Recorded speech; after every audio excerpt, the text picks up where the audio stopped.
Bienvenue dans Histoire lactée. L'allaitement est un sujet qui suscite beaucoup d'interrogations et dont on parle encore trop peu. Face à leurs questions et à leurs doutes, les jeunes parents se retrouvent souvent seuls. Nous sommes nous aussi deux jeunes mamans, Laurine et Anaëlle, et nous vous proposons de nous accompagner dans Histoire lactée, à travers des témoignages de parents et des discussions avec des professionnels autour de cette aventure qu'est l'allaitement.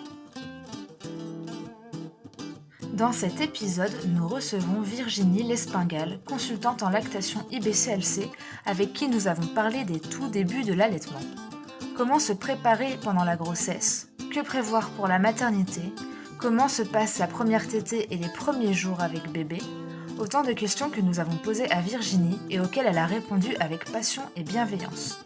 Vous pouvez retrouver l'Instagram et le blog de Virginie dans la description. Bonne écoute! Bonjour à toi Virginie, est-ce que tu peux d'abord te présenter rapidement et expliquer peut-être en quoi consiste le métier de consultante en lactation pour celles et ceux qui ne connaissent pas? Bonjour, je suis Virginie Lespingal, je suis IBCLC, donc consultante en lactation professionnelle de l'allaitement maternel à côté de Toulouse. Notre métier consiste à accompagner les parents dans leur allaitement du début à la fin, j'ai envie de dire.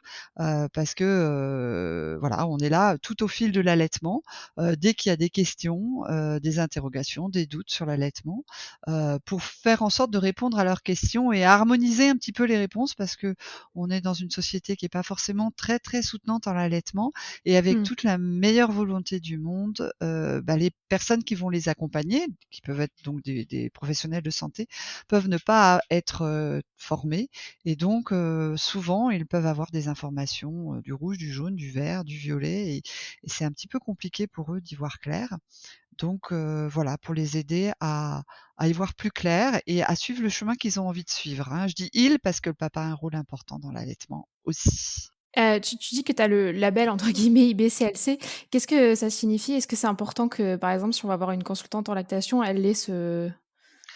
Alors, j'ai envie de dire, bon, IBCLC pour moi, c'est évidemment quelque chose de très important. C'est un examen qu'on passe. Tous les 5 ans, il faut qu'on prouve qu'on a fait de la formation continue. Tous les 10 ans, on doit repasser notre examen. Donc pour moi, c'est un gage de sérieux parce que l'allaitement, ça demande de se poser des questions, de se remettre en cause, et donc de montrer qu'on a des connaissances. Après, on peut être très compétent sans être IBCLC. On peut être animatrice d'une association de soutien à l'allaitement, on peut être sage-femme qui a continué à se former. Mais c'est vrai que l'IBCLC, hein, qui est reconnue d'un point de vue international, malheureusement pas encore en France, mais reconnue surtout dans les pays anglo-saxons, ça reste un gage de sérieux. Et c'est vrai que c'est intéressant de savoir, de pouvoir vérifier que la personne, l'interlocuteur a cette accréditation pour en gage de sérieux, de remise en cause et de remise en question de ses connaissances. Voilà. Il y a une liste quelque part où on peut trouver... Oui, on peut aller sur le site de alors il y a le site des consultantes en lactation, AFCL, Association française des consultants en lactation. C'est consultants au pluriel-lactation.org qui recense, les consultants en lactation en France, celles qui ont souhaité se mettre sur l'annuaire, hein, parce que alors je parlerai volontiers au féminin, il y a des consultants en lactation Ah masculins, oui? mais il y en a pas beaucoup. Oui, ça existe, il y en a pas énormément, hein. Et donc là, c'est une démarche volontaire. Après, sur le site de l'IBCLCE, alors je risque de dire des bêtises, IBCLCE, je crois que c'est ça. Vous avez la liste de ceux qui ont vraiment leur accréditation, parce que au bout d'un moment, on peut ne pas se réaccréditer. D'accord. Voilà, c'est vraiment la liste européenne. Vous avez les noms des personnes avec leur numéro d'accréditation. Super, merci. Dans cet épisode, on parle du démarrage de l'allaitement. Et pendant la grossesse, on se pose déjà pas mal de questions. Est-ce qu'il y a une préparation spéciale pour allaiter? Par exemple, parfois, certains nous disent de nous masser les seins, par exemple. Est-ce que c'est Alors utile? non, non, nos seins, ils sont faits pour allaiter, surtout les masser ou comme je connais, des personnes qui l'ont fait, prendre une brosse à dents et frotter son téton avec, Oui. de l'huile d'amande douce, par exemple, ça peut exister, hein. Il y en a, qui l'ont fait, pour parler de moi, il y a quelques, dizaines d'années, 20 voilà. Non, c'est voilà, c'est il y a pas de préparation, en tout cas, physiologique. La meilleure préparation, je dirais, c'est d'être enceinte et encore, il y a aussi des mamans qui peuvent, allaiter sans avoir à être enceinte, mais c'est un autre sujet. Toujours est-il que, la suite logique de la grossesse, c'est l'allaitement. La suite physiologique, on va dire, de la grossesse et de l'accouchement, c'est l'allaitement. Donc il y a pas de préparation physiologique particulière à avoir. Hein, à part avoir un bébé, c'est le meilleur moyen, de D'avoir bien du lait. lancer la lactation. Voilà. Et est-ce qu'il y a des choses à faire ou à ne pas faire, par exemple, aller faire un cours avant avec une consultante en lactation? Alors, ça peut être intéressant effectivement de, par exemple, partager, avec d'autres mamans, qui ont, un parcours d'allaitement, alors on va dire positif, hein, parce que si on s'entoure de personnes qui sont plutôt négatives, ça va être un peu compliqué parce que ça va nous rajouter des questions. Mais même les mamans qui ont eu un parcours difficile peuvent être, des sources de renseignements, d'informations très riches parce que généralement elles sont passées par-dessus les difficultés. Donc moi, je pourrais qu'inviter à participer à des rencontres allaitement, hein. Il y a des consultants en lactation, il y a des et même maintenant, hein, il y en a qui continuent à en faire de manière virtuelle. Donc où vous avez des rencontres allaitement entre mamans animées par une professionnelle, ou par des animatrices d'associations de soutien à l'allaitement. Et puis, quand on a vraiment des interrogations, des doutes, pourquoi pas faire une consultation prénatale avec une BCLC. Ça permet, vraiment de poser toutes ces questions et puis, je l'espère en tout cas d'être apaisée. Sachant que, heu, l'allaitement, ça demande aussi de poser un petit peu son cerveau, voilà, le cortex qui réfléchit un peu trop, hein, de réussir à se faire confiance et c'est parfois ce que les mamans ont vraiment le plus de mal à faire, c'est de se faire confiance et d'arrêter de chercher trop d'infos parce que trop d'infos quelque part peut tuer le côté un petit peu, Naturel. spontané, voilà, Mm. spontané on va dire. Voilà. Mais effectivement en même temps, faut pas laisser les questionnements trop nous assaillir. Donc si on peut arriver, en étant, informé sur 2-3 points de base, dont je vais parler si vous le voulez bien, plus tard, bah, Oui, ça peut permettre d'être plus détendu et c'est important. Ça va dépendre un petit peu du degré d'inquiétude de la maman. d'accord. Et il y a des choses à prévoir dans sa valise pour la maternité? Alors, que prévoir? En fait, on va rencontrer le 1er outil nécessaire pour l'allaitement, à la maternité puisqu'on va rencontrer, l'élément qui va nous déclencher, tout plein d'ocytocine, hein, l'hormone de l'amour, c'est notre bébé, hein. Le premier outil entre guillemets, c'est vraiment, le la rencontre, qui va faire en sorte que, on va vraiment lancer la lactation. Que prévoir? Bon, si on est vraiment stressé, on peut prévoir une ordonnance, pour un tire-lait, mais franchement, on n'en a pas vraiment besoin du tire-lait, hein. J'ai envie de dire, le matériel, bon, des coussinets d'allaitement, oui, parce qu'on peut avoir un petit peu de lait qui sort de manière intempestive. Heu, Si on peut se glisser, 1 ou 2 coussins de rab, quand on va à la maternité pour pouvoir se glisser ça sous la nuque pour être confortablement installé, bien se positionner, en tout cas se positionner de manière confortable, hein, parce que le mot position, moi j'ai de plus en plus de mal à l'utiliser, je vous cacherai pas. Pour moi ce qui est important, c'est le confort avant tout. Donc pas forcément enfin le coussin d'allaitement, il peut être très utile pour, le mettre par exemple derrière la nuque et puis sous le bras, pas sous bébé, parce que bébé, le plus il est contre maman, le mieux c'est. Voilà, donc j'ai du mal à dire, voilà, je sais bien que toutes les mamans, elles partent à la mater avec, même si elles veulent allaiter, bon, on parle de soutien-gorge d'allaitement, pourquoi pas? Ça peut être intéressant, d'avoir le soutien-gorge d'allaitement si on a une poitrine qui est un petit peu, voilà, qu'on a envie de soutenir.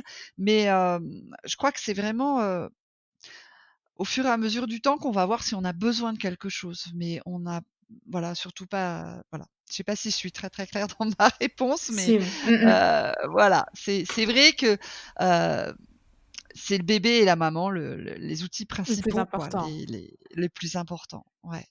Bon et du coup, une fois l'accouchement terminé, comment ça se passe la première tétée? Alors, on va essayer au maximum, d'avoir son bébé à la bonne adresse. Alors, cette expression-là, elle ne vient pas de moi, hein, elle vient de Suzanne Colson, qui, développe, j'ai envie de dire, la philosophie du biological nurturing. Vous avez entendu parler de la Oui, position peut-être, oui. BN, mais c'est pour ça que j'ai de plus en plus de mal à utiliser le mot position, parce que c'est bien au-delà d'une position. C'est aider bébé et maman à apprendre l'un de l'autre. Maman, elle sait plein de choses, bébé sait plein de choses et ils vont, s'ils arrivent à lire l'un si on les laisse, c'est même pas s'ils arrivent, si on les laisse lire l'un en l'autre, et ben, ils vont, réussir à installer les choses, de manière, quelque part, instinctive ou en tout cas spontanée. Donc la première chose, j'ai envie de dire, c'est d'interférer le moins possible entre maman et bébé et d'aider bébé à être, donc comme dit Suzanne Colson, à la bonne adresse, c'est-à-dire sur le sein. Alors on voit des très très belles vidéos d'un bébé qui grimpe Oui, oui, c'est vrai. au sein, c'est magnifique. On se dit oh j'aimerais bien que mon bébé il fasse pareil. C'est vrai. Sauf que c'est hyper fatigant pour un bébé qui vient de se faire un super marathon quand même, hein, pour lui comme pour maman. La naissance c'est quand même quelque chose Fatigant. d'impressionnant, voilà. Même si ça s'est passé vite, même si ça s'est passé tranquille, c'est quand même une sacrée aventure. Et donc, si on l'invite à grimper du ventre, par exemple, jusqu'au sein, ben, ça peut lui prendre un peu de temps et ça peut puiser dans son énergie, dans son énergie. Et du coup, mettre un bébé à la bonne adresse, c'est vraiment pas être sur le ventre, c'est pas être dans le cou de maman, c'est pas être entre les deux seins, mais c'est être sur le sein. La bonne D'accord. adresse, c'est sur le sein. Donc si dès le départ, on fait en sorte que bébé soit sur le sein, avec maman, alors sur la table d'accouchement, c'est pas toujours évident, mais quoique, si elle est souvent en position semi-assise, hein, semi-inclinée, et ben là, ça va permettre à bébé d'avoir des mouvements involontaires, qui vont être des mouvements involontaires, qui lui permettent d'attraper le sein. Et ça va permettre à maman aussi d'avoir des mouvements involontaires ou instinctifs, qui vont l'aider à attraper le sein. Et puis avec un papa, un compagnon pas loin, pour pouvoir, se mettre le plus possible dans une bulle d'ocytocine. Je vais beaucoup parler d'ocytocine, hein, dans les débuts de l'allaitement. C'est donc l'une des hormones qui est à l'origine de la fabrication du lait, de l'éjection du lait, qui est présente beaucoup au moment de l'accouchement et au moment le pic, ça va être au moment de l'expulsion du placenta. Un des pics, et donc c'est plus on peut, avoir, un échange de regards entre maman, et bébé et avec, un compagnon bienveillant, un conjoint bienveillant autour et ben, plus on va lancer, de manière optimale la lactation. Et est-ce que c'est grave, par exemple, si le bébé ne mange pas tout de suite? Alors, en matière d'allaitement, j'ai envie de dire rien n'est grave. Il y a très, très peu de choses irrémédiables. Mais si on peut éviter de mettre des bâtons dans les roues de ce qui peut se passer le plus, spontanément possible, c'est bien. Mais tout est rattrapable parce que même si on n'a pas pu se mettre dans cette bulle d'amour pour X raisons au tout début, et ben, rien n'empêche de la faire, cette bulle d'amour, dans les 3-4 heures qui ont suivi ou dans les 2-3 jours qui ont suivi ou même dans les semaines qui ont suivi, hein. On ça veut pas dire que ça on moi les ce que je vous parle par rapport à ces tout débuts, c'est l'idéal, d'accord? Mmh Après, mh. ce n'est pas parce qu'on n'a Mmh. pas réussi à faire cela qu'on peut pas se mettre dans ces conditions-là. Oui, Alors parce si que suivant bébé les accouchements, parfois, c'est pas exactement, si, bébé n'a pas, pu téter, dans la première heure, l'idéal, c'est qu'il puisse avoir une expression de lait dans la première heure, hein, qu'elle soit par bébé ou par maman ou même par le conjoint qui aide maman parce que quand on est sonné un peu après la grossesse, l'accouchement et la grossesse et l'accouchement, on peut ne pas avoir trop envie, de se patouiller les seins mais c'est vrai qu'on on a constaté, il y a des études qui ont prouvé que s'il y avait du lait qui était exprimé dans la première heure, ça pouvait avoir une influence positive sur la quantité de lait produite après, d'accord? Mais ça, on est vraiment dans Ah, la sans forcément technique. le donner au bébé, juste parce que le lait est exprimé chez la Voilà, maman. exactement. Voilà, ça peut être, on l'exprime un petit peu et puis on le garde dans, alors soit on le met sur un tissu qu'on va mettre avec bébé s'il y a eu une séparation maman-bébé, voilà. Mais j'ai envie de dire tout ça, c'est de la technique et c'est l'idéal. Mais on peut faire machine arrière et si bébé tète pas immédiatement, le principal c'est qu'il soit sur le sein. Le principal c'est qu'il y ait cet échange et qu'il y ait une possibilité d'exprimer un petit peu de lait au départ. Et même si c'est pas possible, on peut revenir en arrière derrière. Et ça, c'est très important d'avoir en tête que j'ai envie de dire rien n'est foutu, quoi. Hein. On peut essayer de se simplifier la tâche, mais si on n'a pas pu aller à fond dans ce qu'on nous avait dit, dans ce qu'on avait lu dans les livres, dans ci, ça, on peut revenir refaire marche arrière pour que les choses puissent se remettre en place Mmh. paisiblement. Pas de stress à avoir, quoi, même si ça se passe pas comme on Bah, l'aurait voilà, espéré. parce que le stress, c'est, enfin, pas de stress à avoir, c'est facile, hein. Tout ce que je dis, c'est de la théorie. Pas de stress à avoir. Donc, je sais bien que la théorie, c'est beaucoup plus facile que la pratique. Mais effectivement, le stress va être ça va être de l'adrénaline, hein, et de la cortisol. Donc, ou du cortisol, je sais plus comment on dit, mais toujours est-il que ça va être antinomique de l'ocytocine. Donc, plus on va pouvoir et en ça, le conjoint a un rôle très important de pouvoir protéger cette bulle-là. Est-ce Voilà. que du coup aussi pour l'ocytocine, c'est bien peut-être les premières heures et les premiers jours de faire beaucoup de peau à peau? Alors, peau à peau, oui, mais c'est pas forcément que le peau à peau. Ça va dépendre un petit peu de comment s'est passée la naissance. Le peau à peau peut augmenter le taux d'ocytocine, mais même un bébé qui n'est pas en peau à peau, parce que si vous voulez, une maman qui va être en peau à peau alors que c'est pas trop son truc. La nudité, elle a un petit peu du mal avec ça. Elle va certainement moins produire d'ocytocine qu'une maman qui est très à l'aise avec son corps et sa nudité, pour qui c'est pas un problème. Donc, moi, je préfère un bébé qui est à la bonne adresse, une maman en position enfin assise, assise de manière semi-inclinée, avec un bébé qui a un échange, elle a un échange de regard avec son bébé, elle l'encourage, elle lui parle, avec des câlins avec papa. Avec le conjoint, que forcément du pot à pot. D'accord. C'est important d'être bien, d'être confortable, d'être à l'aise. Donc ça peut être pot à pot, oui, mais ça peut aussi être sans pot à pot directement. Hein, le pot à pot, rappelons-le, c'est bébé à la limite en couche, en lien, enfin sans du tout de tissu entre bébé et maman. Donc voilà, il y a des mamans, elles vont être à l'aise, d'autres moins à l'aise. Voilà. Après, j'ai envie d'insister sur quelque chose qui est très, très important du départ et sur la table d'accouchement, c'est aussi très, très important. La douleur n'est pas acceptable. Allaiter ne doit pas faire mal. Et s'il y a une chose à retenir de mes propos, c'est celle-ci. Allaiter ne doit pas faire mal. Donc, n'acceptons pas que même dans la salle d'accouchement, alors que vous avez pu, vivre, une douleur assez forte, hein, pendant votre accouchement, on puisse vous dire, heu: «Bah, vous avez mal, mais c'est normal». Ouais, c'est ce qu'on entend beaucoup, ouais. Mmh mh. Là, moi, c'est quelque chose qui, j'avoue, vous allez peut-être entendre un petit peu ma passion, mais me fait bondir. Qu'il y ait un temps d'apprivoisement, oui. Nos seins sont habitués, j'aime à dire que nos seins sont habitués à des caresses, vachement plus cool que la succion d'un nourrisson. Hein, vous pouvez demander au conjoint de mettre un petit doigt dans la bouche de bébé, il va voir ce que ça donne.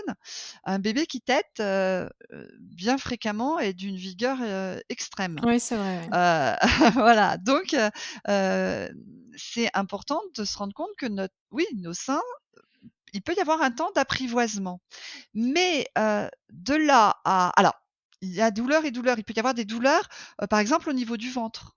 hein, je sais pas si vous avez vécu ça, l'une Un ou petit l'autre, peu, enfin oui. Oui, voilà, je mais crois que ça s'appelle heu, les trachées, non? C'est pas ça? Ou je sais voilà, plus. Non. certaines mamans vont en avoir beaucoup, d'autres moins, mais c'est surtout, en fait, l'allaitement, fait bien son boulot là, puisqu'en fait, le fait que bébé tète va aider l'utérus à se contracter et éviter des hémorragies.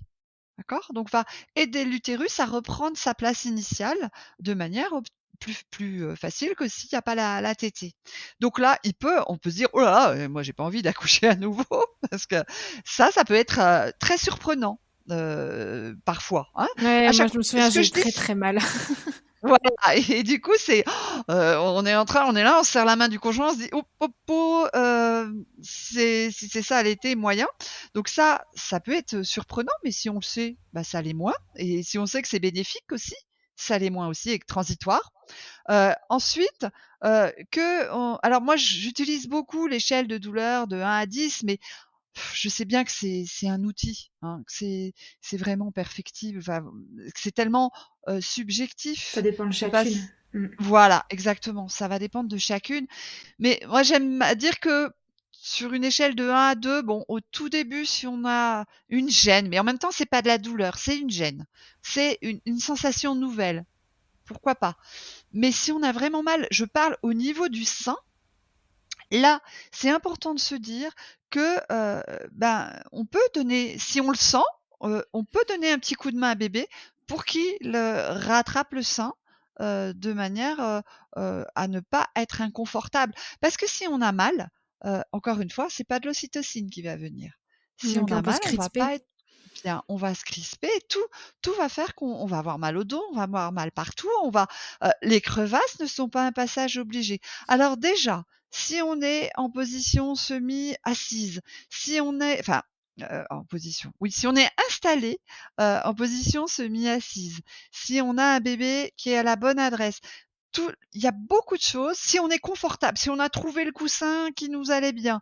Alors dans la salle, d'accouchement, c'est pas forcément évident, mais si on a notre conjoint qui peut nous servir d'appui, sur notre bras, si on est, déjà on met en place des choses pour faire en sorte que cette douleur n'apparaisse pas, puisqu'on va, être, installé de manière à ce que bébé aussi, à optimiser les gestes spontanés du bébé, les gestes incontrôlés du bébé.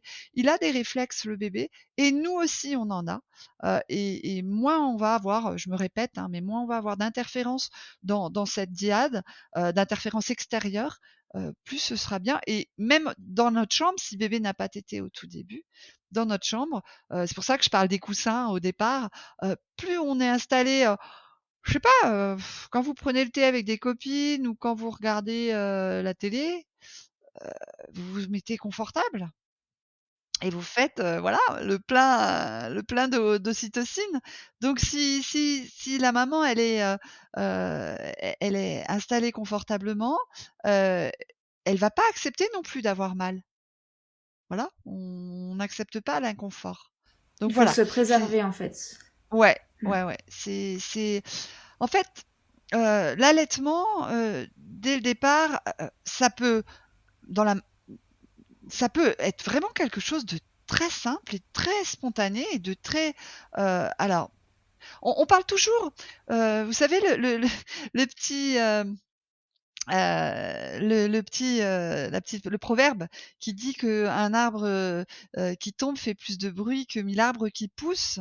On parle toujours des allaitements qui posent problème, et on entend toujours parler de ce qui ne va pas. Alors qu'il y a des allaitements qui fonctionnent, voilà, avec ce petit temps d'apprivoisement au départ. Et c'est ça aussi qui est intéressant dans l'allaitement, c'est que, heu, notre bébé, c'est un inconnu, même si on l'a porté pendant 9 mois, c'est un inconnu, donc on s'apprivoise. On est à 3, on est à 4, c'est tout un apprivoisement, et l'allaitement fait partie de ça. C'est pas forcément, clic-clac, immédiat. Et il y a vraiment un accordage qui doit se faire entre maman et bébé, un apprivoisement, et que se dire que chaque tétée va être différente et que petit à petit, on va réussir de mieux en mieux à faire les choses, qu'on a une marge de progression, comme on a toujours une marge de progression tout au long de notre vie quand on est parent, en fait. C'est Voilà. sûr.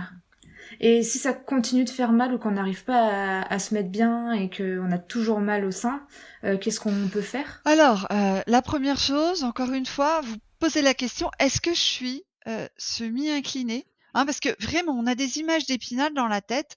On voit beaucoup, de personnes en madone qui sont droites sur leur chaise. Moi, je vois énormément de mamans.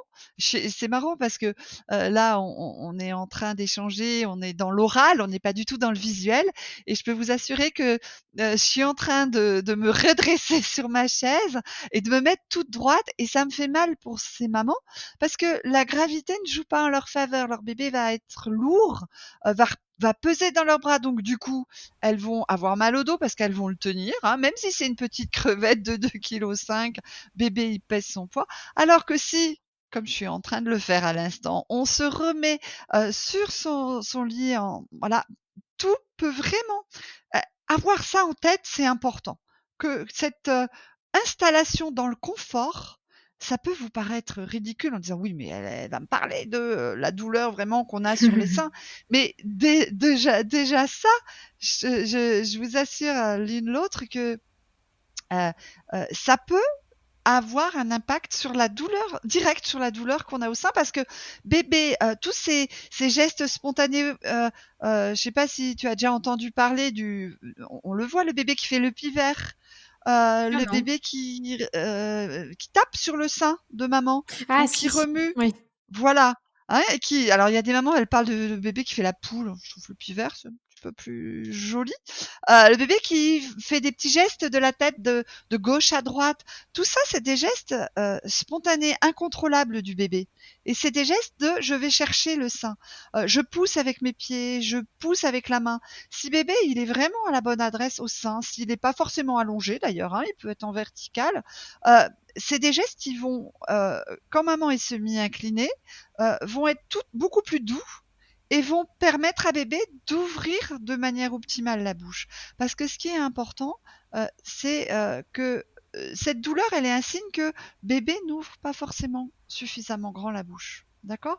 Donc, ouvrir grand la bouche, si on sent qu'on n'est pas bien, d'abord, est-ce que moi je suis bien installée? Est-ce que je suis confortable de manière générale? Est-ce que je me mettrais comme ça pour prendre le thé avec mes copines? D'accord? Est-ce que je me mettrais comme ça pour bouquiner?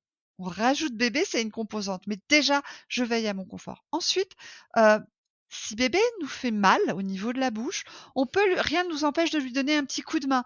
Il y a un geste que j'invite beaucoup à faire aux mamans, à apprendre dès le départ, c'est, avoir, avec le doigt, un ongle bien court, le doigt bien propre évidemment, heu, ne pas hésiter à casser la succion. Alors, c'est le seul geste intrusif que j'invite à faire aux mamans, introduire le doigt entre les gencives. C'est pas juste on introduit, notre doigt, dans la bouche. Je sais pas si, tu vois Oui, ce que je veux dire oui, si on exactement. hein? Parce que moi, je vois des mamans, qui, grimacent de douleur, et qui, vont juste mettre le doigt dans la bouche de bébé, mais ayant peur de leur faire mal, vont juste tirer le coin des lèvres et vont tirer.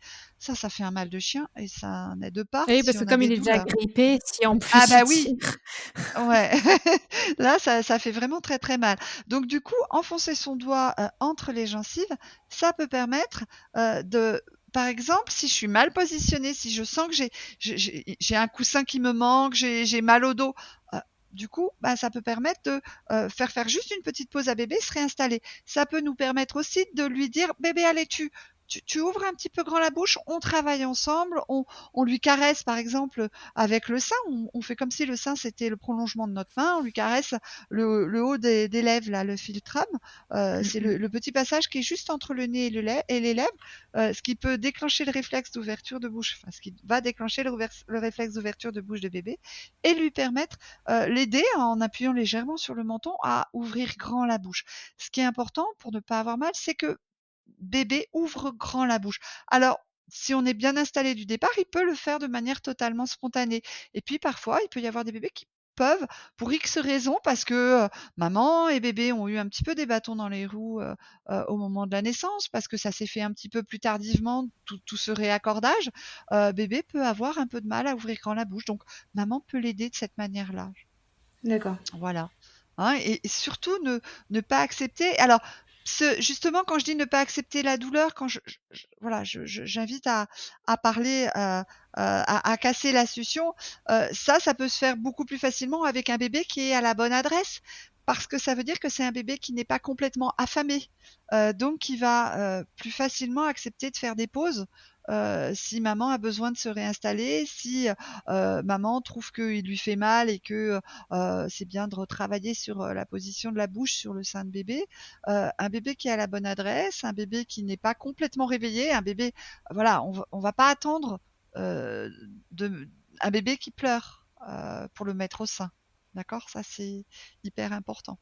Hein. Un bébé qui pleure. Dès qu'il est réveillé, en fait.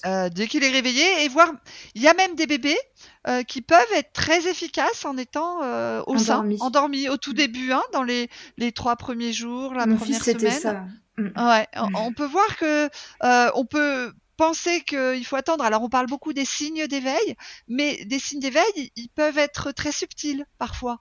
Hein, ça peut être un bébé qui va dormir avec les yeux juste qui bougent sous les paupières. Ça, c'est un signe d'éveil. Et si bébé il est déjà à la bonne adresse, il peut s'accrocher au sein. Et en même temps, un bébé, voilà, parce qu'un bébé qui pleure, c'est déjà un bébé qui est affamé. C'est très fatigant de pleurer. C'est le dernier signe de j'ai faim. Ok. Donc, on n'attend pas, par exemple, on ne change pas la couche dans les premiers jours avant de mettre bébé au sein.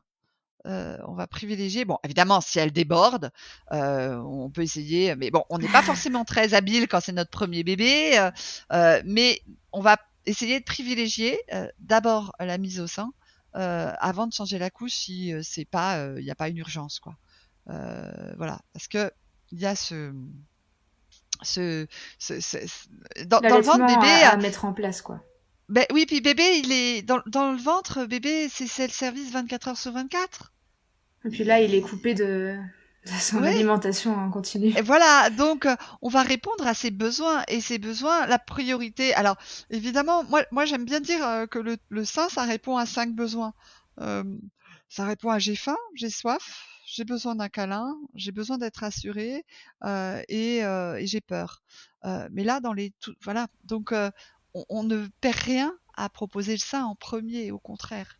C'est vraiment une réponse à beaucoup, beaucoup de choses, et surtout dans les tout débuts. Surtout dans les tout débuts.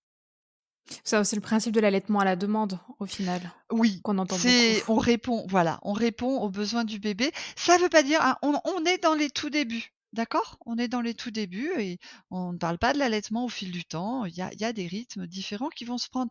Mais pour bien lancer une lactation, c'est très, très important. Alors, ça ne veut pas dire que forcément, alors dans les 3 premiers jours, le bébé a la bonne adresse, il y est très bien, hein. C'est une espèce de, les Ouais. 3, 4, la première semaine, c'est une continuité en fait avec sa position dans le ventre de maman. Tout Oui. simplement, hein. C'est lui laisser le temps. Quand je parle d'apprivoisement, l'allaitement, il nous permet ça aussi, d'apprivoiser. J'ai entendu parler de certaines maternités, je ne sais pas où c'est, qui n'avaient même pas de berceau pour le bébé.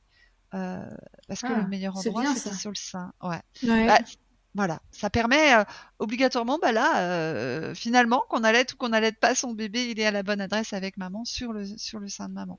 Et en tout cas, pour l'allaitement, c'est très important. D'accord. Et la montée de lait, elle arrive à quel moment? Alors c'est très très variable. D'abord, évidemment, le colostrum c'est du lait, hein. On fait vraiment la différence entre la montée de lait et le colostrum. Le colostrum c'est donc le lait très très riche qui est au tout début en très petite quantité. Hein, qui est un lait qui va être un petit peu, alors je sais pas comment le décrire.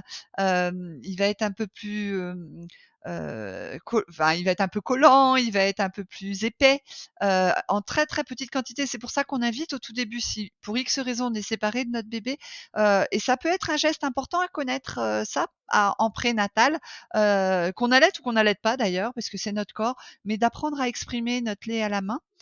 Pour nous soulager par moment, et puis par exemple pour au tout début exprimer un petit peu de colostrum à la main pour donner envie, par exemple, à bébé d'attraper le sein pour lui montrer que c'est intéressant, et pourquoi pas lui Mhm. donner à la petite cuillère quand il y a eu séparation, parce que c'est vraiment des petites quantités, donc c'est important de utiliser le tire-lait à ce moment-là.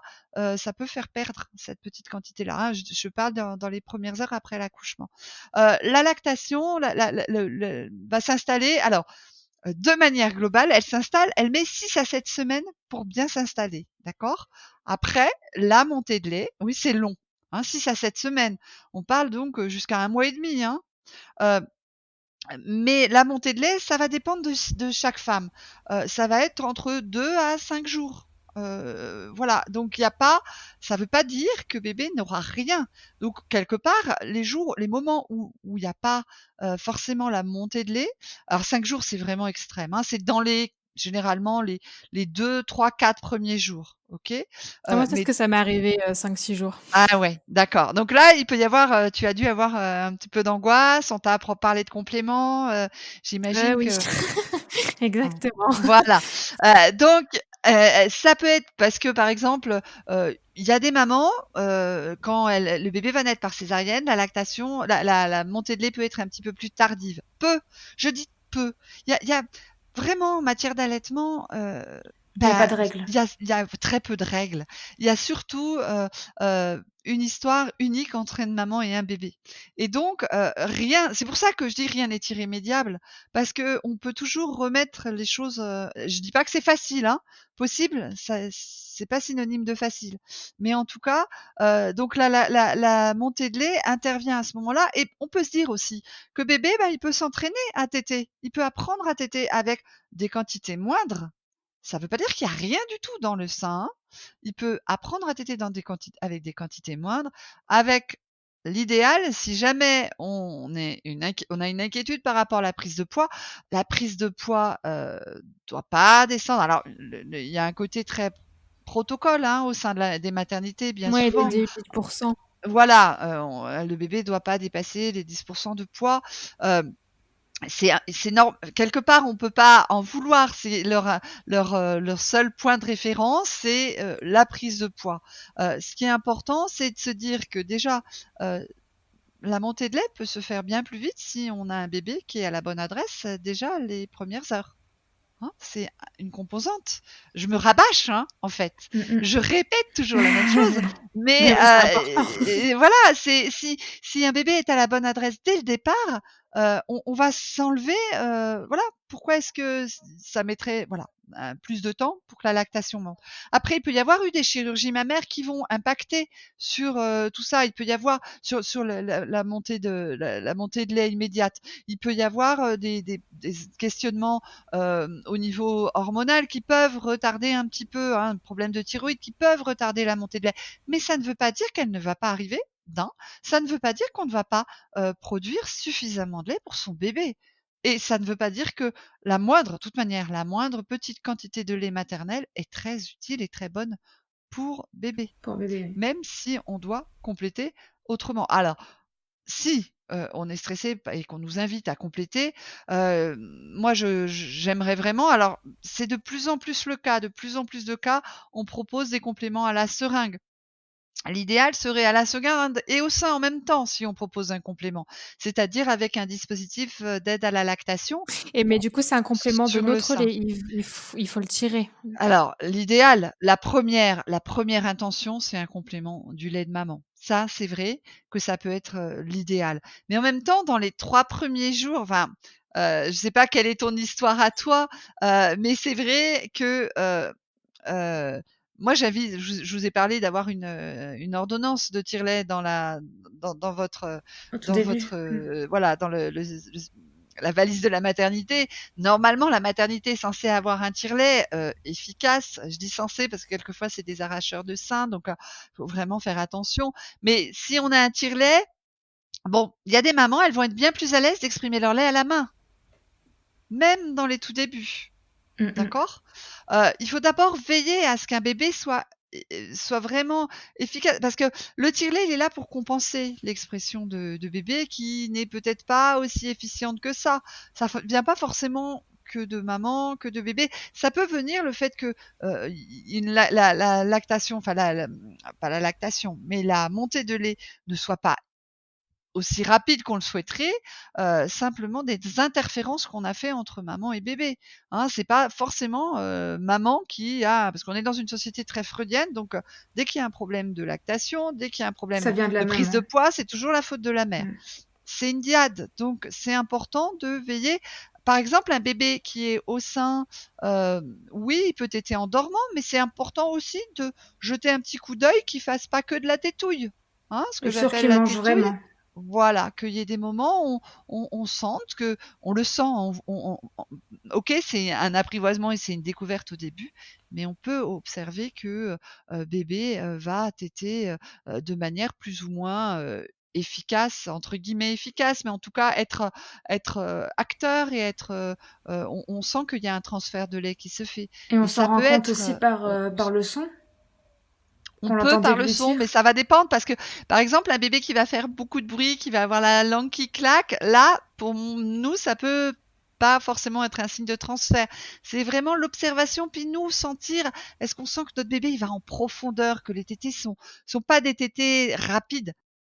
Mais souvent, quand il y a quelque chose qui va pas, on le sent, Oui, oui. je trouve. Ah bah oui, et c'est important de réussir à se faire entendre, Et à hein, se faire confiance. «J'ai mal, je trouve que bébé a les joues creuses, il creuse, il s'accroche pas bien au sein», donc c'est important de réussir à se faire entendre, voilà. Mais là, moi, je vous parle effectivement, à un moment ou à un autre, il peut y avoir à faire intervenir le tire-lait, heu, si on vous prend la tête, pour des histoires, de poids, hein, et donc là, le complément, alors la manière de le donner, à la limite, la première idée, c'est effectivement, c'est votre lait. Si vous arrivez à apprivoiser le tire-lait, ce qui n'est pas le cas de tout le monde, hein, Non, puis c'est mais on peut, impressionnant en bah, plus, on c'est n'a pas impressionnant, c'est une forcément envie machine, au début, c'est franchement pas glamour. C'est Franchement pas sûr. glamour, hein. Et c'est pour ça qu'il y a beaucoup de mamans, qui arrivent beaucoup plus facilement à exprimer leur lait à la main. Et le bébé, il a pas besoin forcément de quantité astronomique de lait en plus. Oui, au tout Donc début, il si on mange pas peut grand-chose. non, si on peut inviter et demander à ce que notre bébé soit mis au sein à partir du moment où bébé s'accroche bien au sein et on glisse, alors le DAL, je parlais du dispositif d'aide à la lactation, qui peut être, ça peut être, c'est une petite sonde. Au début, souvent à la maternité, ils les mettent dans des seringues, hein, ils font, et bébé va boire à la paille en fait en même temps qu'il va téter le sein. Ça peut être pas mal ça, hein, que on n'est pas, parce que en ça fait la stimule en seringue même elle va temps. servir, voilà, la seringue va servir de récipient, comme ça on va mesurer la quantité à la limite de compléments que bébé va prendre. Mais bébé va à la fois s'entraîner à téter, maman va s'entraîner à installer son bébé au sein bien, sans trop réfléchir de préférence, et on va glisser cette petite sonde dans la commissure des lèvres en même temps que bébé tète. Et donc ça va faire d'une pierre plusieurs coups. Maman s'entraîne, bébé s'entraîne, et ils apprennent l'un de l'autre, et la lactation s'installe parce que la lactation, une fois que la grossesse est finie, que l'accouchement est passé, elle va s'installer grâce à une expression du lait. Hein, les femmes qui décident de ne pas allaiter, si bébé ne tète pas, dans la majorité des cas, la lactation va s'arrêter d'elle-même tranquillement.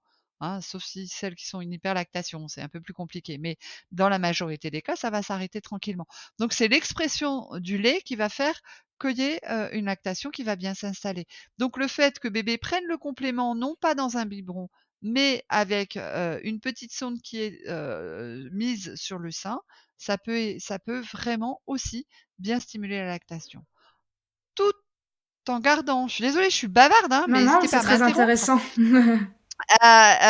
tout en gardant à l'esprit que si bébé, que la lactation s'installe entre 6 à 7 semaines. Et ça, c'est vraiment, vraiment, vraiment important pour les mamans de le Faut savoir se dès le laisser le temps. début, hein. Ça fait 1 mois et demi, quoi. 6 semaines, c'est 1 mois et demi. Donc ça veut dire que rien n'est foutu, rien n'est perdu, au bout d'une Bah, c'est vrai que semaine. parfois on a l'impression qu'on doit tout faire bien tout de suite, rapidement et que si ça met du temps, c'est que ça va pas. Et puis que ça doit être fait à la maternité aussi. Enfin, Ouais, c'est ça. Exactement, mais parce Mmh. qu'on met beaucoup la pression. En plus, moi voilà, on reste maintenant de plus en plus très peu de temps à la maternité. On part souvent quand la montée de lait arrive d'ailleurs. Alors quelquefois ça peut être un bien, il y a des mamans, elles vont se sentir tellement mieux chez elles. Ah mais moi, Heu c'est ce qui s'est passé quand je suis rentrée chez moi et la montée de lait est arrivée dans la nuit. Mais voilà, parce qu'en fait, le fait, d'être dans son cadre, d'être, là où on est bien, souvent, il y a des mamans, elles vont se sentir bien mieux chez elles et comme, l'ocytocine, voilà, on va plus la sécréter, dans un milieu familier, que dans un milieu, que inconnu et un peu, passe-partout et commun à tout le monde, quoi, hein, qui n'est pas un endroit où on peut vraiment, se laisser aller, comme on le ferait chez nous. Donc, c'est moi j'insiste vraiment aussi sur voilà, pour moi c'est ne pas accepter la douleur, chercher à améliorer le confort et se dire que si la lactation, elle s'installe entre 6 à 7 semaines. C'est pas parce qu'on va, avoir, énormément de lait, déborder de lait, en avoir plein partout et je peux vous assurer que c'est compliqué, hein, pour des mamans qui sont en hyperlactation, Oui, oui, oui. pendant cette période-là, que ça va durer, longtemps. Parce qu'en France, il y a un microclimat, hein, les femmes n'ont pas assez de lait. Vous passez la frontière espagnole, on va pas poser la question aux femmes, de cette manière-là. En France, il y a c'est comme le nuage de Tchernobyl qui s'était arrêté à la frontière. Bah, là, c'est évidemment. pareil. On sait pas pourquoi, en France, les femmes n'ont pas assez de lait. C'est voilà, c'est connu, alors que c'est vraiment un présupposé. On part du principe et du coup, les pauvres mamans, elles arrivent à la maternité en disant: «Je vais essayer si je peux d'allaiter». Si j'ai assez de lait. Oui, et c'est sous-entendu, si j'ai assez de lait et si j'ai pas mal. C'est les 2 choses. Donc franchement, arrêtons de mettre des bâtons dans les roues des femmes et des bébés. Au contraire, mettons-les dans les et si on les met pas, voilà, qu'elles sachent au départ, qu'elles vont avoir besoin de leur conjoint, pour créer cet espace-là. Voilà. Mais, il y a pas de raison de pas voilà, c'est pas non plus parce que au tout début, il y a un démarrage qui n'est pas forcément efficace que c'est forcément foutu. Alors l'allié peut le tire-lait peut devenir un allié aussi. C'est important de le savoir qu'au tout début alors je parle pas des 3 premiers jours, hein, bon oui, il peut devenir un allié à ce moment-là, si le bébé ne s'accroche vraiment pas au sein, si, il y a des difficultés. On parle beaucoup de problèmes de frein de langue en ce moment. Hem, alors ça peut arriver, mais on peut aussi réussir à allaiter, un bébé qui a un frein de langue en se mettant, de manière confortable, en optimisant, les réflexes spontanés de maman comme de bébé, même si avec du long terme, ça sera peut-être nécessaire de se pencher sur la question du frein de langue. Je vais juste en dire 2 mots. Frein de langue, c'est en fait la langue qui peut ne pas être suffisamment mobile et ne pas se positionner correctement, entraîner des douleurs chez maman, un bébé qui s'accroche pas suffisamment bien au sein et qui donc va pas stimuler correctement la lactation et du coup une difficulté de prise de poids. Mais on peut par exemple, vraiment se dire: «Oui, ça peut arriver, mais je vais déjà mettre en place tout ce qui va optimiser, les réflexes spontanés de bébé, les mouvements spontanés, incontrôlés de bébé pour la mise en place de l'allaitement et petit à petit, on va cheminer». On va pas voilà, moi j'ai un peu du mal avec les étiquettes et je nie pas du tout, l'existence des freins, et le fait qu'on les reconnaisse de plus en plus, hein, et qu'il y a vraiment un travail multidisciplinaire à faire, pluridisciplinaire à faire pour aider les mamans, dont les bébés ont des freins. Mais, On en parlera, je pense, dans un voilà, épisode de dans un ça. proche c'est très Mmh. intéressant, mais en tout cas, au début, ne pas partir avec des présupposés. Je pense que c'est peut-être ça pour les tout débuts qui est important à retenir. Ne pas partir avec des présupposés, j'aurai mal, peut-être que j'aurai mal, peut-être que j'aurai pas assez de lait, peut-être qu'il arrivera pas à téter pour X ou X raison, peut-être que j'aurai un bébé aux besoins intenses parce que mon premier c'était un bébé aux besoins intenses, peut-être que vous voyez, c'est ça peut-être que j'aurais envie d'inviter les mamans, qui vont, accoucher à retenir. Mmh. Partir avec un présupposé: «Ouais, bah, j'allaite». Oui, je vais allaiter. Peut-être ce Oui. seul présupposé-là. Voilà. Et pour revenir C'est à la prise de poids, on peut s'assurer comment que notre bébé il mange suffisamment, à part Alors, bah, oui, évidemment, j'oublie des choses hyper importantes. Alors, les choses hyper importantes, bah, qui sont, les selles et les urines. Les 3 premiers jours, il y a 1 à 3 selles par 24 heures. C'est du méconium, donc c'est plutôt noir, hein, foncé. Et puis ensuite, il va y avoir au moins 6 à 8 couches bien mouillées. Alors, qu'est-ce que ça veut dire bien mouillé? Bien mouillé, ça veut dire, on peut sacrifier une couche et puis on met 60 millilitres d'eau dedans et on soupèse. Parce que souvent, quand on a un enfant plus grand, on va pas se souvenir de ce que ça veut dire bien mouillé. Parce qu'il Oui. suffit que, voilà, hein, on n'a pas un référentiel. Donc voilà, on soupèse la couche de 60 millilitres et ça veut dire bien mouillé. Donc environ 6 à 8 couches bien mouillées par 24 heures. Hein. Quand on parle de 24 heures, on n'oublie Même pas, la hein, c'est nuit. pas une journée, c'est 8 heures du soir, 8 heures du soir le lendemain ou 8 heures du matin, voilà. Et puis au niveau des selles, on parle aussi de 3 à 4 selles par 24 heures pendant le premier mois. Alors pour visualiser, on va parler de la paume de la main. 3 à 4 selles de la taille de la paume de la main par 24 heures. Hein, alors, on peut additionner parce qu'il peut y avoir des petits paix foireux. Ok, et donc on va additionner. Voilà. Oh ouais, là je suis bon. Ça, c'est vraiment un signe que tout va bien. Hein, le transfert, ça veut dire que le transfert de lait se fait. Ok. Donc les signes que tout va bien. Pour résumer, on a un bébé qui va demander, montrer des signes, il va mettre des doigts à la bouche, il va être à la bonne adresse, il va attraper le sein, il va y avoir effectivement des petits bruits de succion, il va prendre volontiers le sein quand on va lui proposer. Il va avoir au moins, alors on parle de 8 à 12 tétés par 24 heures. Ça revient fréquemment, hein, au tout début, hein. Oui. Ça revient fréquemment, 8 à 12 tétés par 24 heures. Si on est à 12 tétés, alors c'est une moyenne, donc ça peut être, bon, moi, pas trop quand même. Hein. Un bébé qui fait 5-6 heures de suite sans tété, pour nous, IBCLC, c'est un signe de attention. D'accord. Donc Est-ce s'il que, dort par exemple, vaut mieux le réveiller ou le laisser dormir? bah déjà, on est toujours au tout début. Il est à la bonne adresse, il est sur les seins de maman, donc même en dormant, il peut attraper le sein. D'accord. Mais effectivement, s'il est couché dans son lit et que peut-être qu'on a pu louper un petit signe très subtil de j'ai besoin de téter qui va être juste j'ai les yeux qui bougent sous les paupières et là, je suis en mesure de venir attraper le sein. D'accord. Donc, alors, je demande pas aux mamans d'avoir un réveil, mais c'est vrai que un bébé qui dort pas contre maman et qui dort 5-6 heures de suite, attention, quoi. C'est bon. Si la prise de poids elle est ok, tout ça, bon, mais sinon, si les pipis et les cacas sont ok, ok, mais Et voilà. dès le début, les pipis et les cacas, c'est autant que ça? Ben, c'est après, oui, c'est les 3 premiers jours, c'est du méconium, et à partir du troisième jour, c'est au moins 6 à 8 couches bien mouillées D'accord. et par 24 heures et 3 à 4 selles par 24 heures. Au moins. Je parle du premier mois, d'accord. Mais ça reste des moyennes, mais c'est quand même un signe important. Hein. Voilà, je sais pas si ça te pose question par rapport au vécu que tu as pu avoir toi. J'avais pas le souvenir que ça avait été autant, je dirais, les 2 premiers jours, en termes de Alors, nombre de couches. c'est 1 à 3 selles par 24 heures les 2 premiers jours. Et c'est du méconium. Donc ça peut être une, Oui, d'accord. oui, oui. C'est de 1 à 3 selles, voilà. C'est en moyenne, c'est des moyennes, 1 à 3 selles, d'accord. Ça peut être une, donc peut-être que tu as le souvenir de une ou deux, Ouais, et c'est on est dedans, possible. tu vois.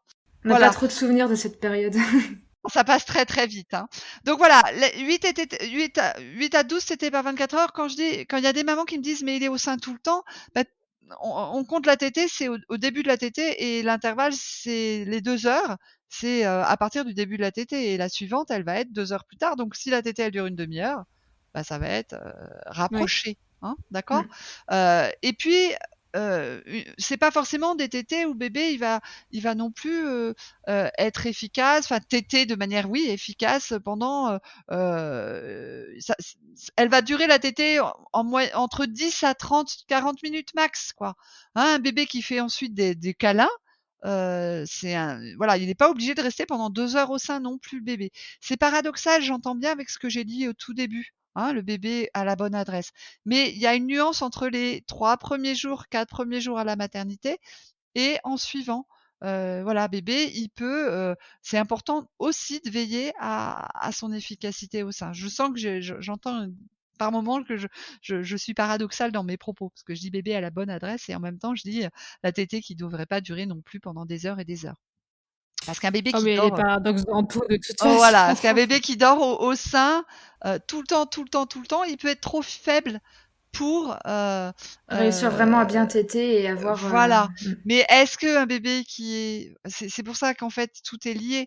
Est-ce qu'un bébé qui est trop faible au sein, on n'a pas interféré au tout début et que du coup Bah, ça, il après, c'est au cas par cas. voilà, exactement. C'est vraiment des grandes voilà, les signes que je dis, les signes que j'indique que tout va bien, c'est vraiment des grandes lignes. Le premier mois, maman peut proposer par exemple les 2 seins, ça peut être intéressant pour bien stimuler la lactation de part et d'autre. Voilà. Et puis, bah, on a un bébé, une maman qui sont détendus, un bébé qui est détendu après la tétée, qui peut s'endormir ou qui peut être en réveil, calme. Et il n'y a pas de douleur. Voilà, c'est un petit peu, j'ai essayé d'un petit peu résumer là Oui. les signes, voilà.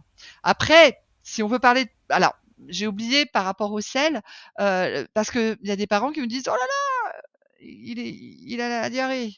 Euh, les selles d'un bébé allaité sont de couleur jaune à kaki, de consistance liquide à grumeleuse. C'est pas de la diarrhée. Voilà. C'est Hein, normal. c'est normal, c'est normal et au contraire, c'est un signe que tout va bien. Les selles sont pas trop malodorantes d'ailleurs, voilà, Oui, c'est vrai. hein. Après, on va rendre les choses de manière optimale aussi avec un bébé qui dort dans la chambre des parents, qui a des tétées de nuit. C'est important que tétée bébé tète, hein, je vous parlais des 5-6 heures, c'est important pour le bon lancement de la lactation que bébé tète, 1 à 2 fois, qu'il puisse téter en tout cas entre 2 heures et 5 heures du matin, parce qu'il y a la prolactine qui est une des autres hormones présentes, pour, la lactation, l'installation de la lactation, qu'il y ait cette hormone, enfin qu'il y ait une expression lactée entre 2 heures et 5 heures du matin. Voilà. Et puis alors, je vais quand même parler un tout petit peu de poids. On parle en moyenne de 140 à 210 grammes par semaine, 20 à 30 grammes par jour. Mais vous voyez, moi, quand j'ai une petite fiche hein, qui reparle de tous les signes que tout va bien, bah, cette notion-là, elle est dans les derniers. Elle n'est pas forcément dans les premiers signes que tout va bien. Hein, Ça va dépendre des bébés, aussi, sûrement. voilà, mais bah, ça va dépendre des bébés, bon, on parle d'une moyenne de 20 à 30 grammes par jour. Ça reste un point important, c'est-à-dire que nous, si on va en consultation, on a un bébé qui prend 9 grammes par jour, euh, très clairement, on invite à donner des compléments. Très clairement, c'est un signe pour nous qu'il y a il y a quelque chose qui se passe. Il y a le lait il n'y a pas de transfert entre maman et bébé. Mais moi, en tant qu'IBCLC, je suis en libéral, je ne les vois pas dans les 3 premiers jours. D'accord. Oui. Donc, souvent, je les vois, ils ont 6 jours, 7 jours, voire 2, 3 semaines. Et si à ce moment-là, je vois qu'il y a une cassure de la prise, c'est qu'il y a eu un problème et des interférences fort probablement au tout début. Et donc on dit que bébé peut recommencer, pour nous la prise de poids, il va reprendre son poids de naissance, il peut aller jusqu'à J14, donc le 14e jour pour reprendre son poids de naissance. Donc ça reste Ah, un c'est pas du élément, tout ce qu'on nous dit à la eh maternité. oui, mais oui.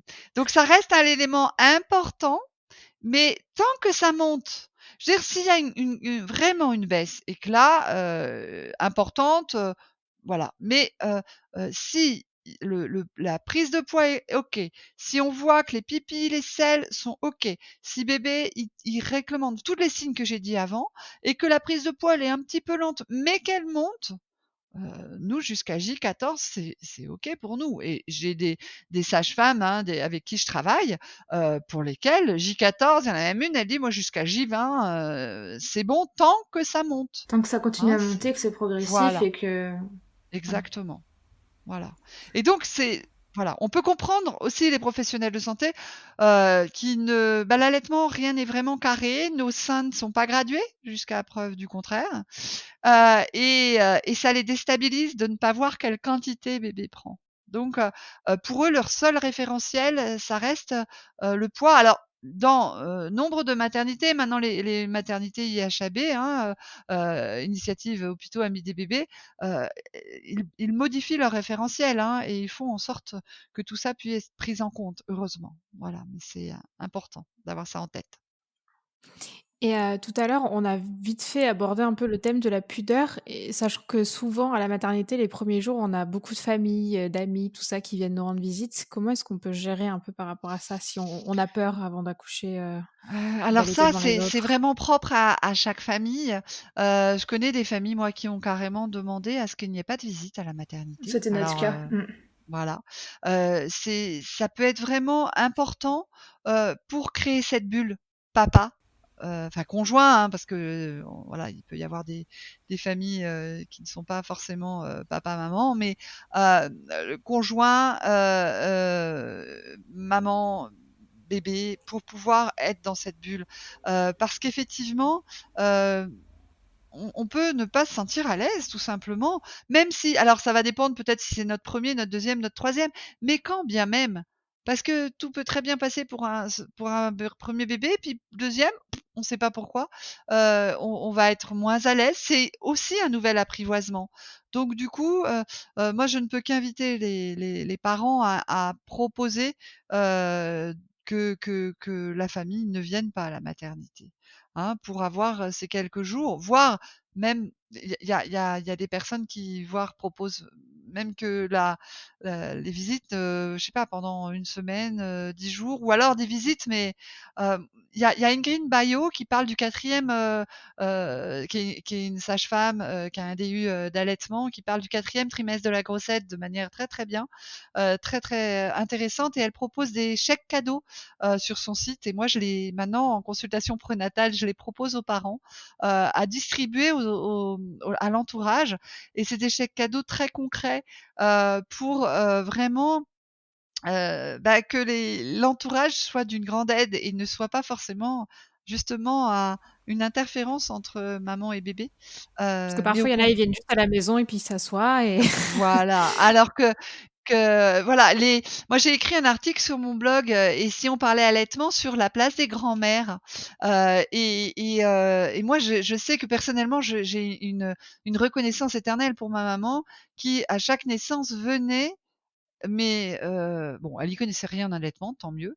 Elle venait, mais quelle aide merveilleuse ont les mamans, les grands-mères, même si c'est hyper, fastidieux pour elles, un peu frustrant et pas très glamour, mais s'occuper des lessives, de toute l'intendance, des repas, et du coup permettre à maman, et bébé de lancer ce qui leur tient à cœur, ça, c'est un beau heu cadeau, ouais. c'est un magnifique cadeau. Donc c'est vrai que, avoir en tête quand on est grand-mère, c'est pas simple. Si on a allaité, c'est pas simple parce qu'on va dire: «Ah ben, pourquoi elle en fait toute une caisse? Moi, ça se passait bien», mais on oublie des choses. C'est sûr. Et puis si on n'a pas allaité, se dire: «Mais pourquoi elle s'embête avec ça?» Donc il y a encore une fois, la bulle, familiale, la famille que nous on veut créer, elle a hyper vraiment de l'importance, pour se protéger, et faire vraiment un trio et une équipe, dans les tout débuts de l'allaitement, et pour certaines mamans, ça peut être vraiment important, de gentiment, ça peut être amené très gentiment, très, ça veut pas dire qu'on s'aime pas, hein, mais ça peut être amené, peut-être en amont. C'est à chacune de voir, et à chacun de voir les relations qu'on a avec, son entourage, mais parler de cette bulle nécessaire, ça peut être, une bonne chose pour bien démarrer. Et le papa, comment est-ce qu'il peut s'impliquer dès le début? Ah bah, le papa, il est pas obligé de s'y connaître à fond en allaitement, mais il a un rôle primordial, justement pour protéger cette bulle, pour rappeler aussi à sa compagne, si à un moment elle a une petite baisse de morale, «Souviens-toi, tu m'avais dit combien c'était important pour toi. Souviens-toi, tu étais, rentrée, moi j'avais pas pu venir, mais tu étais rentrée d'une rencontre allaitement et tu m'avais dit que, bah, c'était un apprivoisement l'allaitement et que ça allait pas forcément fonctionner tout de suite du bon moment, mais que il pouvait y avoir une tétée un peu plus difficile et puis la suivante un peu mieux, souviens-toi, et être là pour faire des câlins à maman, être là, et sa place, il va la prendre tout naturellement après au fil de l'allaitement parce qu'il a sa place. Il est pas, juste, là pour faire joli, hein.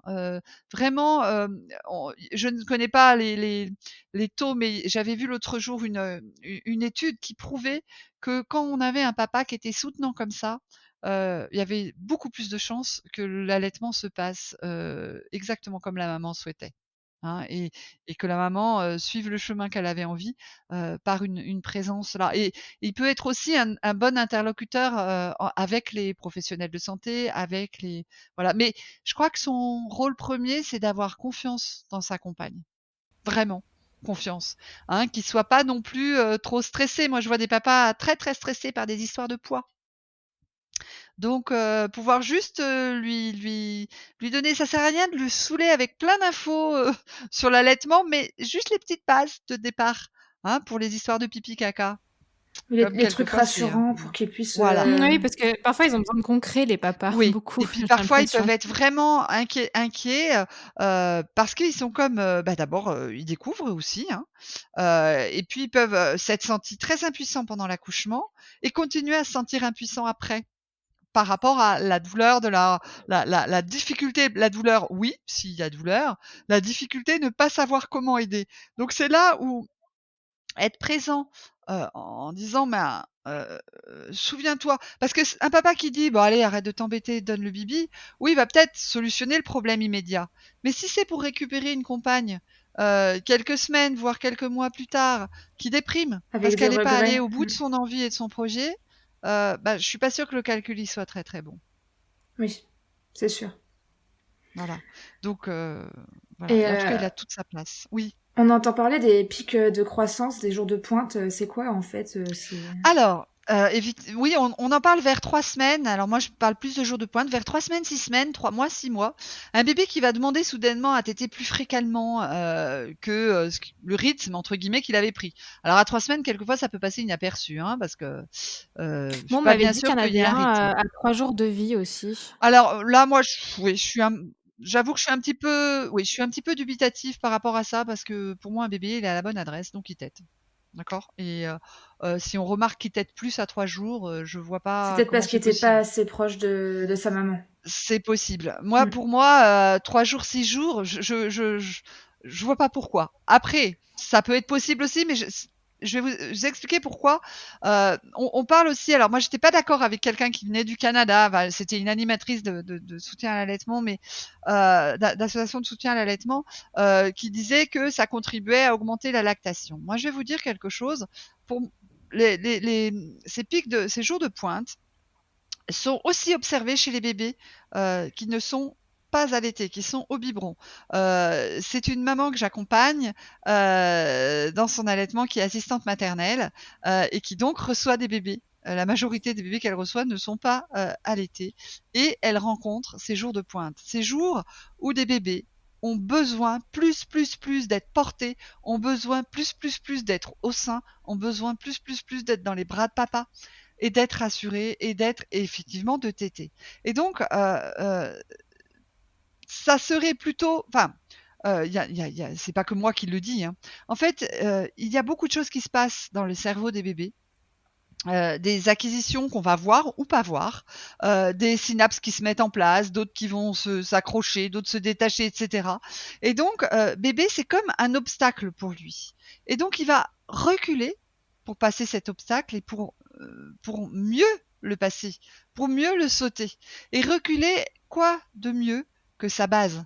Sa base de réassurance. Donc la Sa base, maman, ça va le être sein. les seins de maman, les bras de maman, les bras de papa.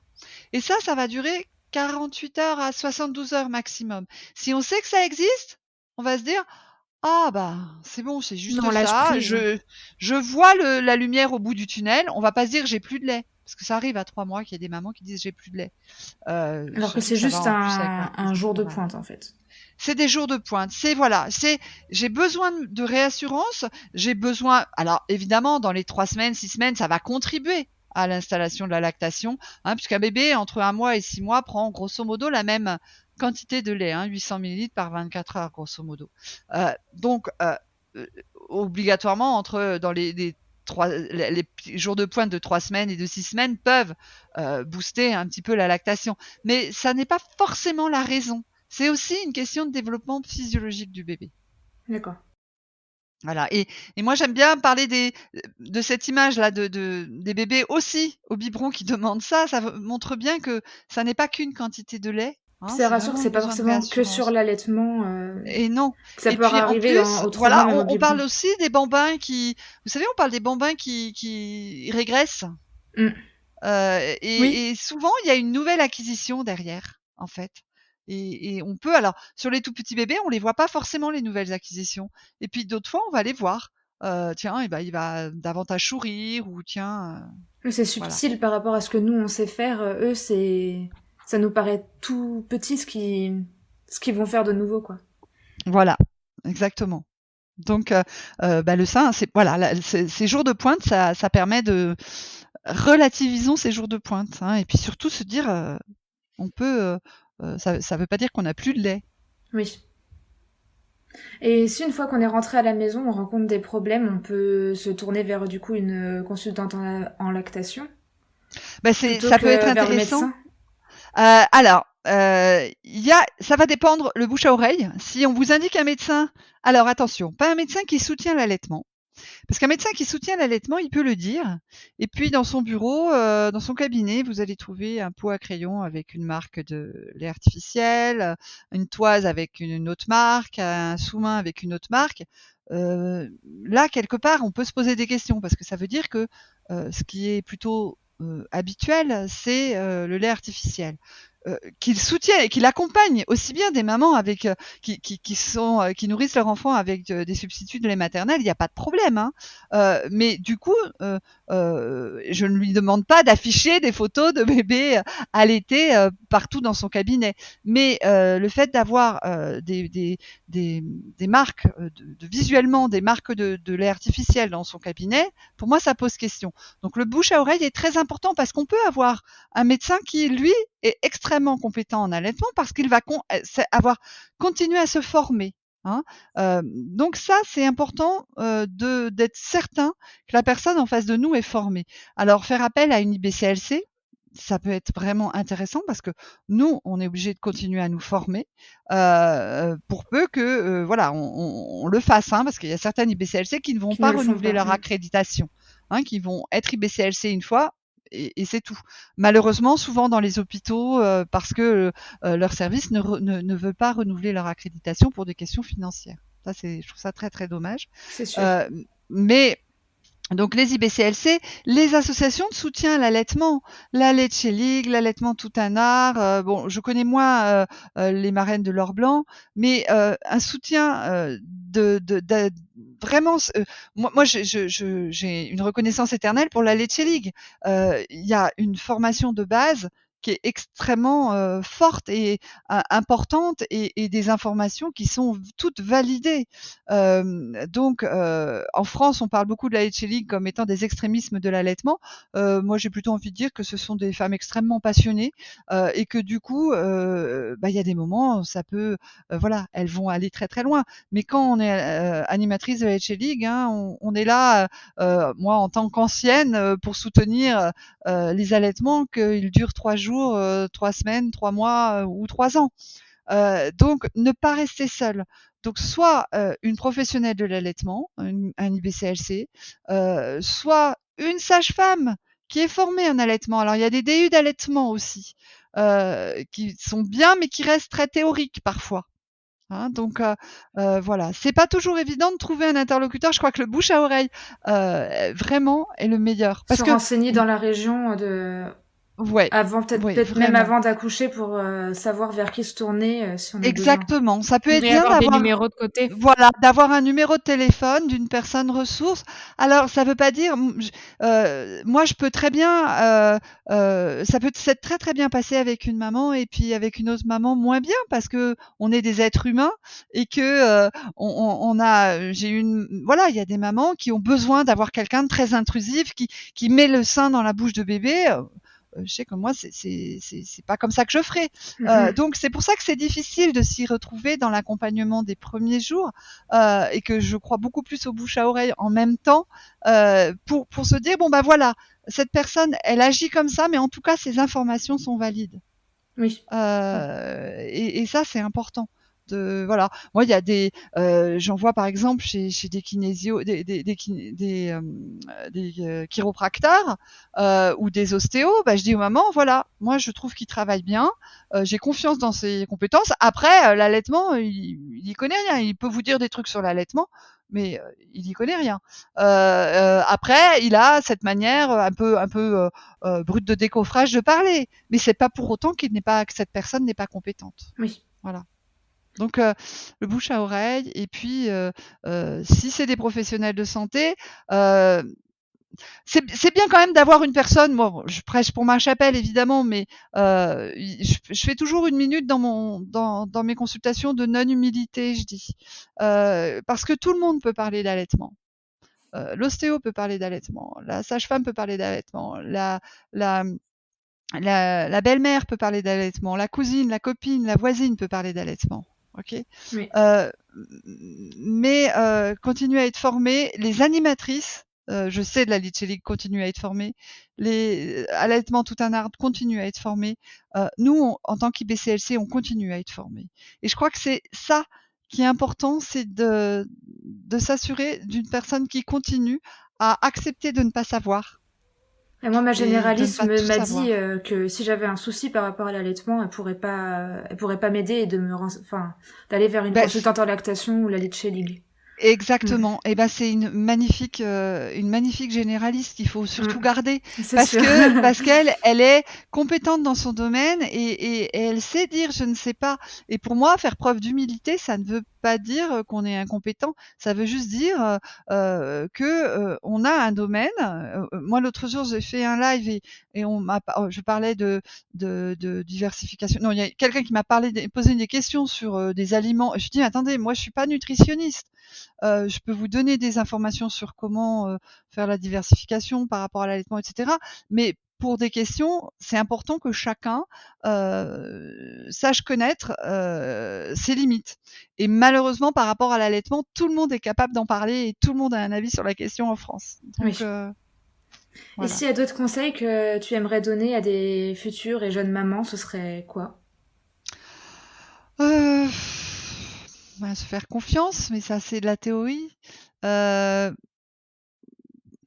je vais pas redire tout ce que je vous ai dit jusqu'à présent, mais partir, oui, avec un numéro de téléphone d'une personne ressource à la maternité et ne pas hésiter à faire appel à cette personne ressource avec qui elle se sent bien, non seulement d'un point de vue technique, mais d'un point de vue humain. Hein, parce que avoir les compétences techniques, c'est une chose, mais être en lien, parce que pour créer une relation d'allaitement, accepter d'apprivoiser, de prendre le temps de l'apprivoisement, bah, c'est important d'être accompagné par des personnes avec qui humainement on se sent bien, Oui, qui vont nous aider à libérer toute l'ocytocine dont possible on a pour que les choses besoin. se mettent en place. Ouais, ouais. Bon, eh ben, merci beaucoup. C'était vraiment, vraiment très intéressant. Un grand plaisir, avec un grand plaisir. Moi, quand il s'agit de parler d'allaitement, on ne m'arrête plus. C'est la fin de cet épisode. Nous espérons qu'il aura pu répondre à vos interrogations sur les débuts de l'allaitement. Merci de nous avoir écoutés et merci encore à Virginie d'avoir répondu à nos questions avec passion. Si cet épisode vous a plu, n'hésitez pas à le partager autour de vous. Vous pouvez également nous suivre et nous faire part de vos commentaires sur Facebook ou Instagram. À bientôt pour une nouvelle histoire lactée.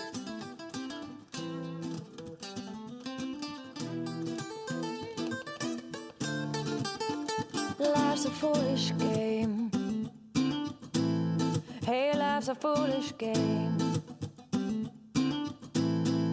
Life's a foolish game.